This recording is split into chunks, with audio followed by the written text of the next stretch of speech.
रामकृष्ण हरी मित्रांनो, आजच्या ब्लॉगची आपली सुरुवात डायरेक्ट करून झाली ना भाऊ. घाटात आल्यानंतर आपल्या मसोबा महाराजांचं पहिल्यांदा दर्शन वगैरे घेऊन टाकलं. त्यानंतर सणाना पेरेरी करी डायरेक्ट आपल्या मार्केटला पोहोचलो. मार्केटला आलो तर इथं आपला निलाव पण चालू झाला होता. त्यानंतर इकडे पाहतो का आपल्या किरण भाऊनं नवी गाडी घेतली होती. डायरेक्ट घोडाच न भाऊ, काही डायरेक्ट विशेष डायरेक्ट नातखुळा जळगाव धुळाच भाऊ. त्यानंतर इकडे आपल्या ड्युटी आलो तर मस्तपैकी इथं गाड्या वगैरे आल्या होत्या भाऊ.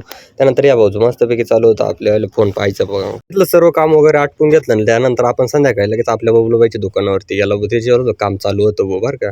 त्यानं मस्तपैकी आपल्याला पुटरीचं काम गेलं होतं, ते काम चालू होतं त्याच्यावर. आणि इकडं आपल्या बबलूबाईकडं मस्तपैकी खाटा बिटा मस्तपैकी असे खीळ पावडे वगैरे, त्यानंतर साधे पावडे, शेण भरायचे पावडे, सर्व प्रकारचे पावडे वगैरे करून मिळतात त्यांच्याकडे. आणि जी गोष्ट लागेल ती त्याला सांगून करून घ्यायची भाऊ, काही विषय नाही भाऊ, एक नंबर. त्यानंतर इकडं दुकान बिकान पण एक नंबर होतं भाऊ, काही विषयच नाही भाऊ. आपला बबलूबाई म्हणला का त्यानंतर विषयच नाही भाऊ. डायरेक्ट आपल्या बबलूबाईची कला आणि तुमचं हवा भाऊ, डायरेक्ट विषयच नाही भाऊ. सर्व प्रकारचे पावडे वगैरे दुकान बिकान तुम्ही जर पाशाल ना भाऊ, डायरेक्ट एक नंबर करून टाकेल होतं, डायरेक्ट विषयच नाही.